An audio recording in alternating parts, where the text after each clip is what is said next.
So this morning I lined up 2 videos on YouTube to watch before I went outside because Noah had arrived. I was listening, like I said, to the word that I believe Acts 2 was bringing about Noah. And then Noah arrived from the Gloryvale community, which is a cult, the Lord has shown me. But this is the other video that I lined up. And I've only played a couple of minutes and I've just decided to record. Now, do you recognise that face? You'll notice if you look down on my YouTube videos that the Lord's brought me on a gold trail to look at Michelle Obama, and because of a dream where I saw her as basically a Freemason, and then the Lord showed me that Freemasonry, like everything, leads back to Egypt. Now, I have seen images of Obama having the exact likeness of Akhenaten, but I have never seen this, so the Lord has shown me this. At this stage I'm just going to record it. Okay, so I'm going to have to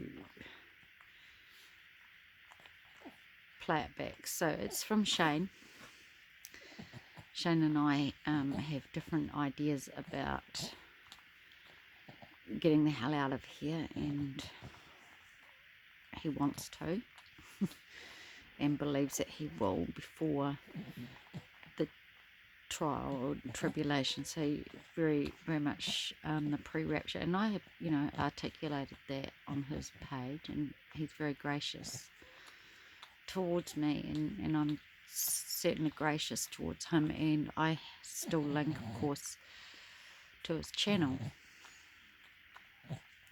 So this is one that came up at the same time as Truth Shock TV, and I played a minute just so that it was lined up to watch and I wouldn't forget.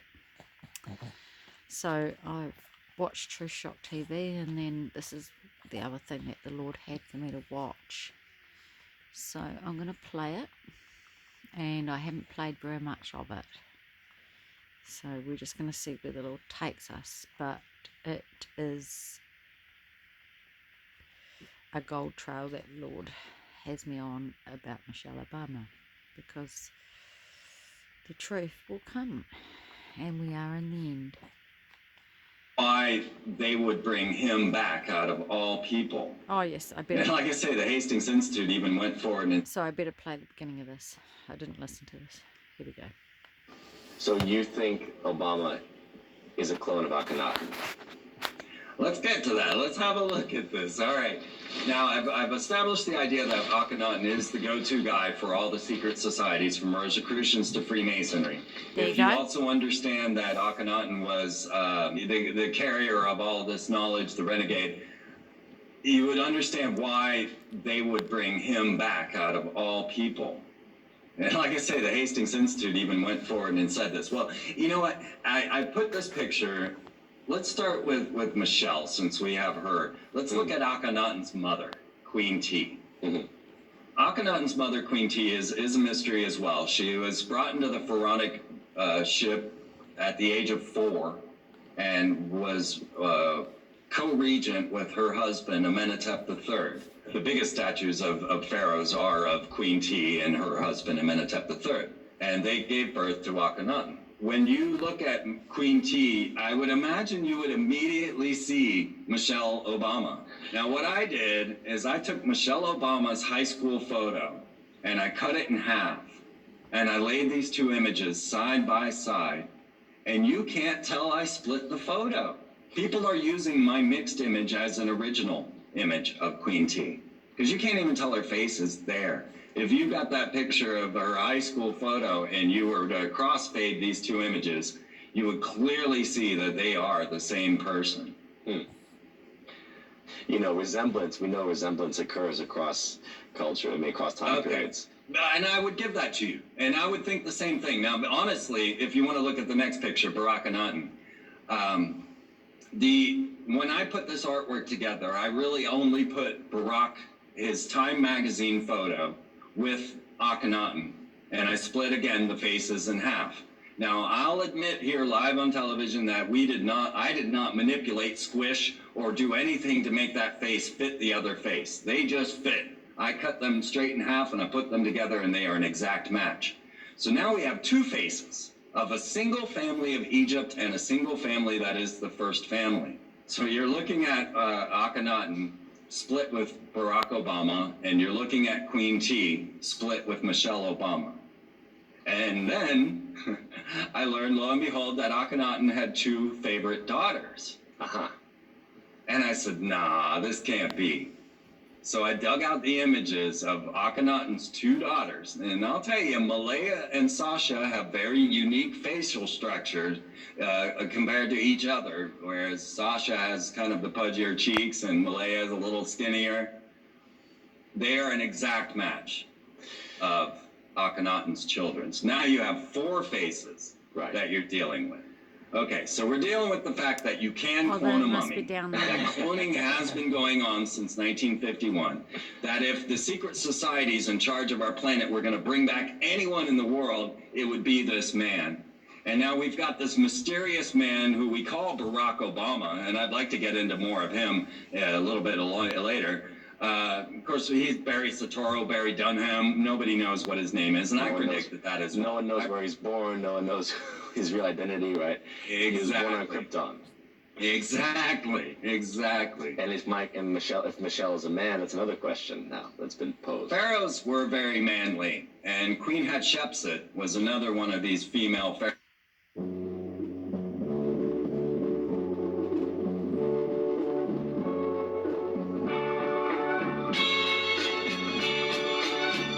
Ancient Egyptian. Rusty, but I do recognize some of these markings. Especially that one. Apocalypse. This speaks of an age when the pharaoh Rama-Tut seemingly fell from the stars and brought with him some kind of, it doesn't translate, technology, I think. Anyway, he used this as a source of power to take control of the land. During this time, a mutant gray-skinned infant was abandoned in the desert to perish.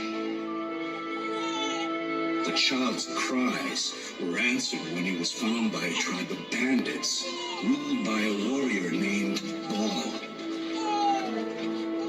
He saw the power in the child and took him as his own. He named him Ansabanur, which means the first one. Under Baal's protection and training, Nur became a powerful warrior. His speed and strength were without equal. No one could touch him. He was unnatural. Rumors of Ansabanur's inhuman might had reached the pharaoh Rama-Tut, who saw Nur as a threat to his rule and ordered his destruction.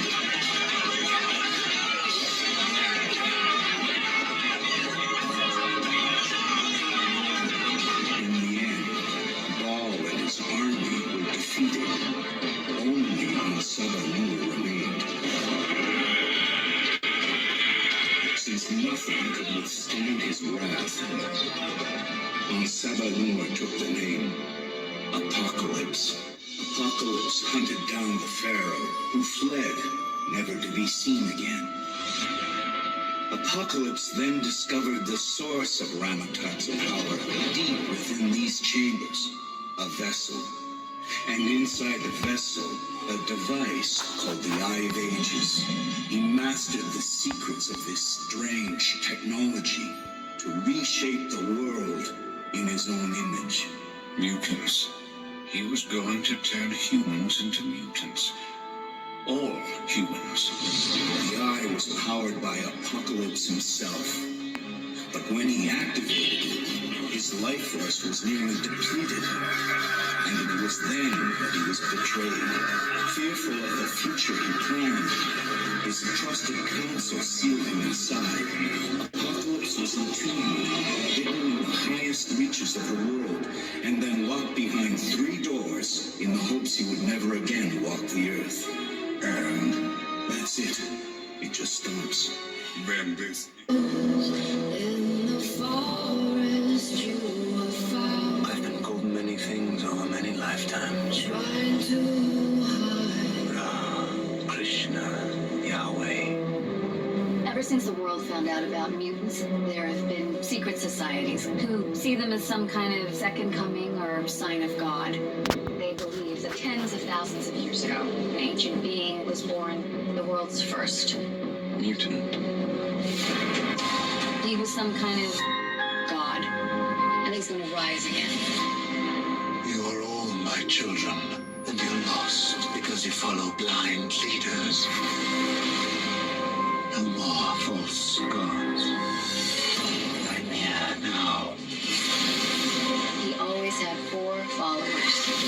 Like the 4 horsemen of the apocalypse. Together, we will cleanse the earth to the strongest. You were found, I've been called many things over many lifetimes. trying to hide. Ram, Krishna, Yahweh.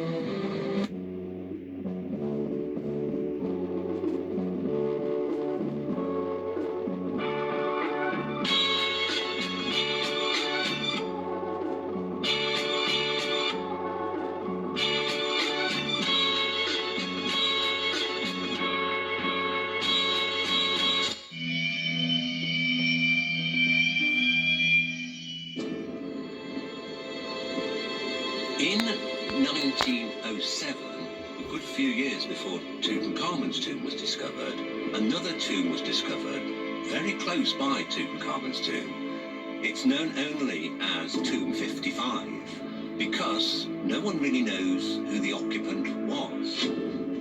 This tomb had nothing inside. Bare walls, and all the way inside, there's a burial chamber with a body inside, and 4 magical blocks around the sarcophagus. But this tomb was different. The 4 magical blocks were not turned outwards, were turned inwards. As if whoever did it didn't want to protect the mummy from the outer world, but instead wanted to protect the world from the contents of this tomb. This was done officially by the priests because there was an official seal on the door. And what was strange is that the mummy was still in the middle of the tomb, inside a coffin, except that the depiction of the face of the coffin had been ripped off, just leaving one eye. The name of the occupant that was written on the coffin had been completely scratched out. On the way out of the tomb, on the right side of the wall, there's heretic inscriptions, which is the language of the high priests. Those inscriptions say, "The evil one shall not live again." They didn't just want to wipe him from history. They wanted to wipe him from the future. So who is the occupant of Tomb 55? We know from the records that survive from ancient Egypt, from the walls of tombs and temples, that there was a pharaoh called Akhenaten who reigned for 17 years. Akhenaten believed in a complete different ideology than all the ancient Egyptian cults and religion at the time. And it was the struggle between Akhenaten and the high priests. Akhenaten believed that there's only one God, not multiple. And that one God is God Eaton. He is the power behind the solar disk. So what is it about Akhenaten that makes the opening of his tomb so powerful?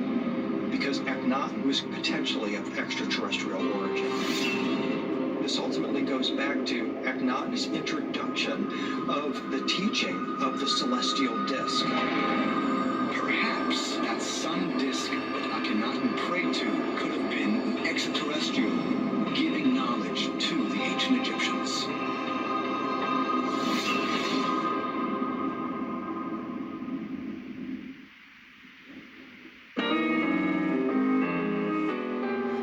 So around 1350 BC, everything changed in Egyptian art. When we think about Egyptian art, we don't think of change. That's true. The Old Kingdom, the Middle Kingdom, the New Kingdom, and the transitional periods between, art is consistent for almost 3,000 years. But there is this radical break right around 1350, and it's because the ruler, Akhenaten, changes the state religion. He changes it from the worship of the god Amun to a new god, a sun god called Aten.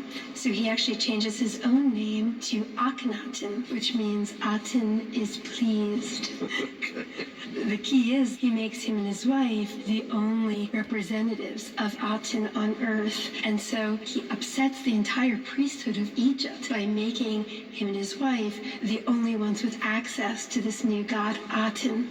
And in fact, after Akhenaten dies, Egypt will return to its traditional religion. So this period is a very brief episode in Egyptian history, but it also marks a real shift in style. And this small stone plaque that we're looking at, this sunken relief carving, which would have been placed in a private, domestic environment, is a perfect example of those stylistic changes. Right, it would have been an altar in someone's home where they would have seen Akhenaten and his wife Nefertiti and their relationship to the god Aten. This has always been one of my favorite sculptures. It's so informal compared to most Egyptian art. We really have a sense of a couple and their relationship with one another and their relationship with their children, and love and domesticity. So let's take a close look. On the left, you have Akhenaten himself. This is the pharaoh of Egypt, the supreme ruler. You can see that he... Now, isn't that strange? I'm still going with Jonathan Kleck's breakdown of this, which you need to look at if you haven't.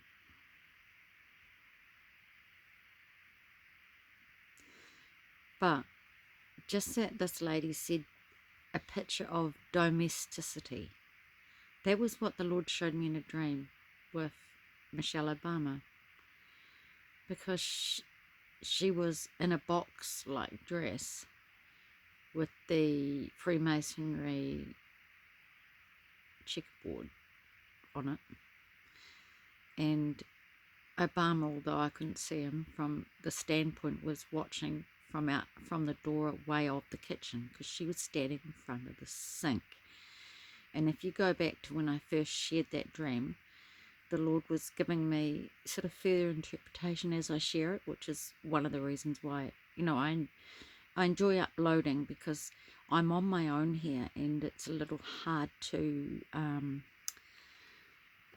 you know, the Lord, the Holy Spirit works through when you're talking, you know, like that's, if you can speak it out.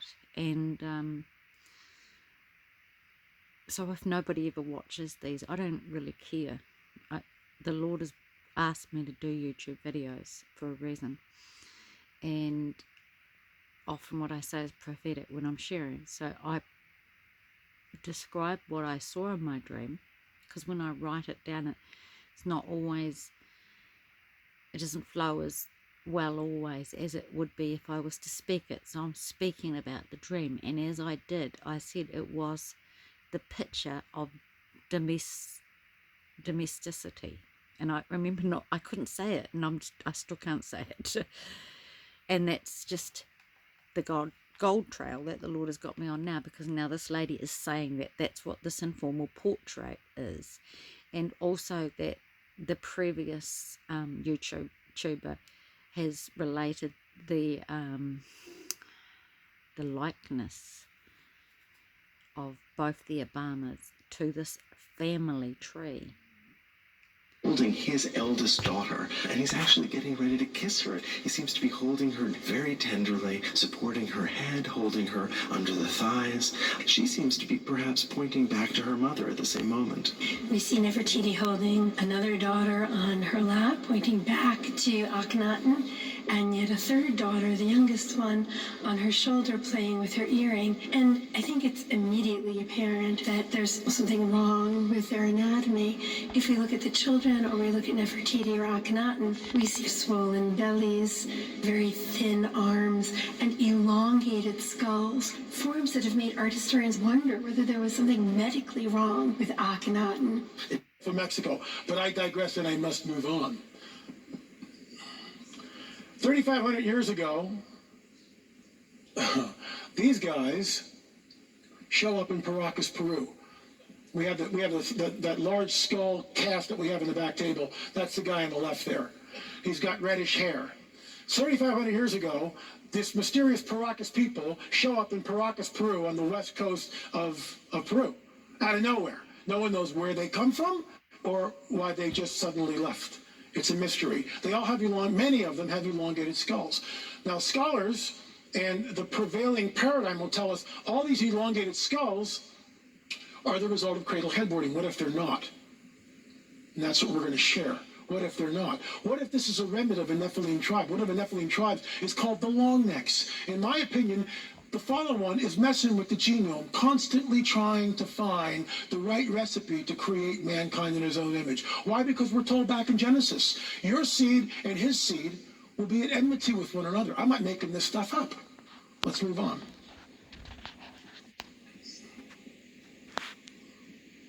Look at this guy, because we took hair from him. We took several hairs that fell out in the display case, and the curator of the museum, Senior One, allowed us to take hair. Remember that. So we're down there, and we see this elongated skull. It's a mummy. It comes from a graveyard called the Chongos Necropolis, and it's of a baby, and it's elongated. So we got permission from the curator, Senior Juan Navarro, to unwrap it, which was unprecedented. So the next scene you'll see is Joe Taylor from the Mount Blanco Museum and Aaron Junkins, the archaeologist that we hired to go down with us, and they are now unwrapping the skull. Look at the colors and how vibrant they are. There are between 450 and 550 threads per square inch. European tapestries, 150 to 250. Where did they learn this? Oh, and by the way, it's reversible. Where did they learn this technique? Who taught it to them? As we began to unwrap the skull, we began to realize that something was very, very strange. And you'll notice the hair is strawberry blonde. The hair is strawberry blonde. That's not supposed to be there. This is from an 1842 journal. This debate has been raging since then. So it's well over, getting close to 170 years, whatever. Oh, it's all cranial deformation. It's deliberate cradle headboarding. They took the infants, they wrapped some stuff around it, and as the child grew, they created a cone head. Okay, fine. Some of them are like that. We acknowledge that, but not all of them are. And some guys, why should we care about this, LA?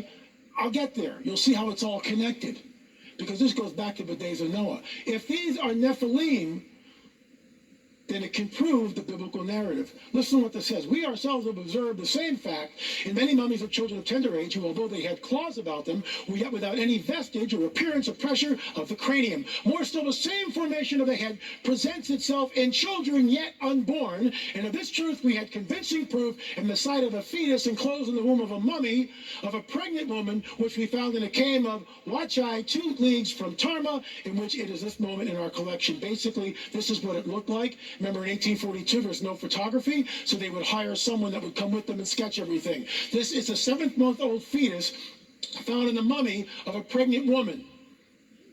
And the skull is elongated and it has teeth. That's not supposed to be there. This guy who wrote this in 1842 had no Nephilim dog in the hunt like I do. What did he care? He didn't even know about him, more than likely. And he's saying, wait a minute, guys, there's an outside agency, these are my words, there's an outside agency manipulating the genome. What is that outside agency? If you turn on the History Channel, it's the ancient aliens. It's the UFO guys. Right? Giorgio Tsoukalos, the guy with all the hair. But if we hold to a biblical paradigm like we all do in this room, it points back to the Genesis 6 incursion and also afterwards. And now we begin to realize that there is a cosmic chess match between the fallen angels and the women of earth, and that their seed and the seed of the woman are at enmity with one another. 4 years ago, the late Lloyd Pye took DNA samples illegally out of the country. You can't take any human remains out. We didn't know. He didn't know. I've never met Lloyd Pye, but I've talked to this geneticist many times on the phone. He is now waiting for our samples. We've got about 15 of them down in Peru. and we're trying desperately to get them out. The latest report is this, that the abstract paper was finished. It's now being presented to our Peruvian archaeologists, who will then present it to the Minister of Culture, who will say yes or no. It's just incredibly whimsical. So you could pray that the answer will be yes. And we will fly down there, we will take these samples out, and we will get them tested. But here's the deal. He had a little bit of sample to go with. This went viral when Brian Forrester, a colleague, put this up on his Facebook. Listen to what it says, Paige. Whatever the sample labeled 3A has come from, it had mitochondrial DNA with mutations unknown in any human, primate, or animal known so far. The data is still very sketchy, though, and a lot of sequencing needs to be done to recover the complete mitochondrial DNA sequence. But a few fragments I was able to sequence from the sample indicate that if these mutations will hold, we are dealing with a new human-like creature, very distant from Homo sapiens, Neanderthals, and Denisovans. I am not sure it will even fit into the known evolutionary tree. Isn't it wonderful that I'm tag teaming with our last speaker? Just incredible. The question is, if they were so different they could not interbreed with humans, breeding within their small population, they may have degenerated due to inbreeding. That would explain buried children. They were either low or not viable. This guy's Russian, and this I'm giving you exactly the email that I received from him. I've talked to him many times on the phone. There's another sample which he has tested. I can tell you this, same thing. Mitochondrial DNA preliminary testing. Oh my gosh, there's nothing in our database. We have no idea what we're looking. Why am I so excited by this? Because for me, it points me back to the biblical narrative and proves, not conclusively, but we're getting there. It proves that something happened in the Levant, and it proves the biblical narrative. And if the biblical narrative is right, Darwinism can't possibly be right. See where it's going? This is why it's so vital. When we get the samples out, and I believe we will test them, we will hold a press conference in Dallas, and then we'll, of course, be torn apart by the media and the naysayers. Well, the samples were contaminated, LA. Thank you very much. Okay. Sure they were. Well, get out and get your own samples to prove it's wrong. He's really feisty. It happened here in the Americas. That's preposterous. There's a cache of records in Catalina, which was found by the curator of the museum about 2 years ago now. I've heard about it and had to pay a $1,000 donation to the museum to go out and look at it. Hired a private plane because I wanted to get in the back of the island, see where Ralph Glidden, who's the primitive archaeologist who took these samples in the 1920s and 30s. He worked for the High Museum, which was later gobbled up by the Smithsonian Museum. So he's got no Nephilim dog in the hunt. He's employed. He's not trying to stage the photographs. For what reason? Later in life, fine, he made his museum. It was very macabre. I get all that. But not when these photographs were taken. These may be the only original photographs I've been able to find so far of what we would consider a giant, an 8.5 to 9 footer. Look at the skull. Look at the adult with the elongated skull. That's not Native American. It's not supposed to be there. This is all that I found in the collection. I'm showing you this right now.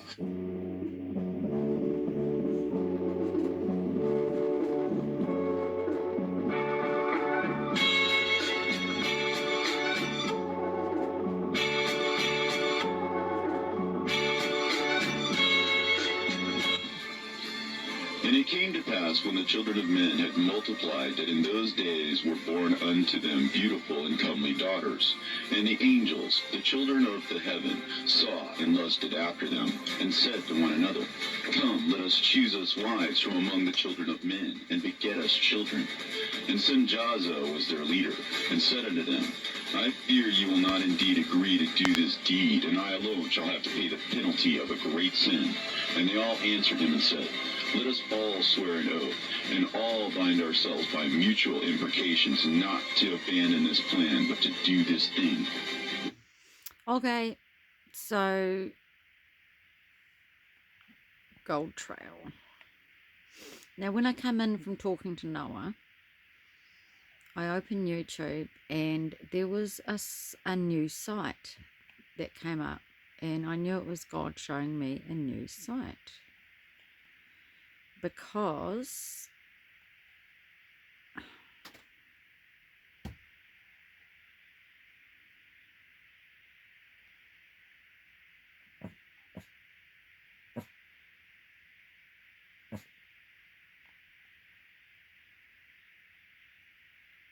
I'm confused.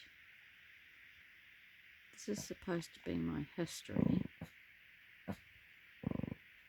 Okay. I'm going to have to go to this. Okay, so Noah gave me a website to look at called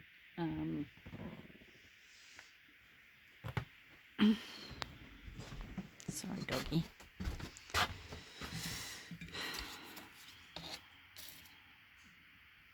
Oh,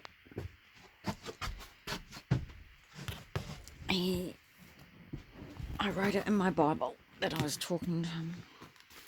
In Revelation, we were looking. He turned me to Revelations.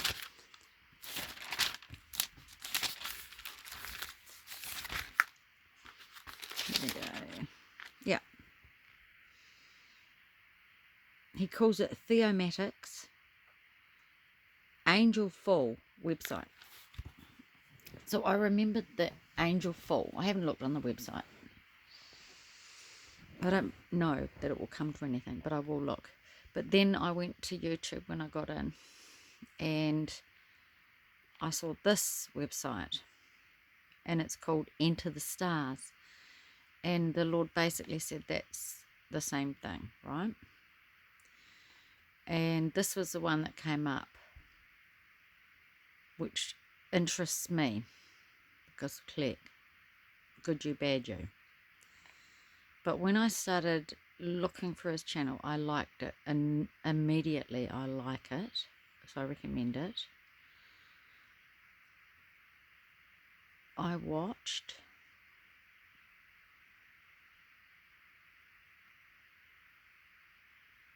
I'm going to have to go right for his channel. I watched one. See, that's where I'd be better off going to my history. True shock. There it is. Okay, so I watched that one.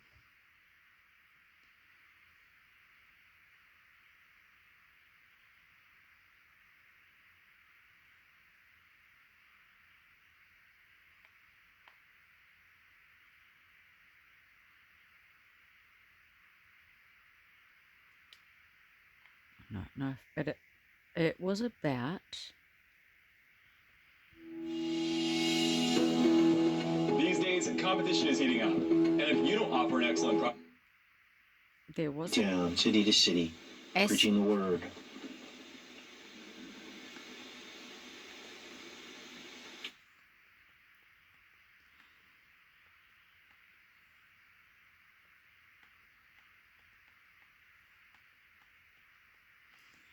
Now, I think it was this one.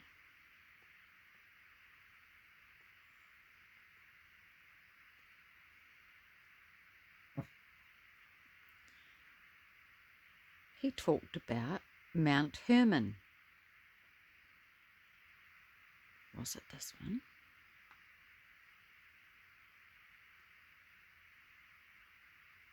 Here we go. It was a wee bit out of place. He Google Earths Mount Hermon. And he talks about the oath that those 200 fallen angels made on Mount Hermon.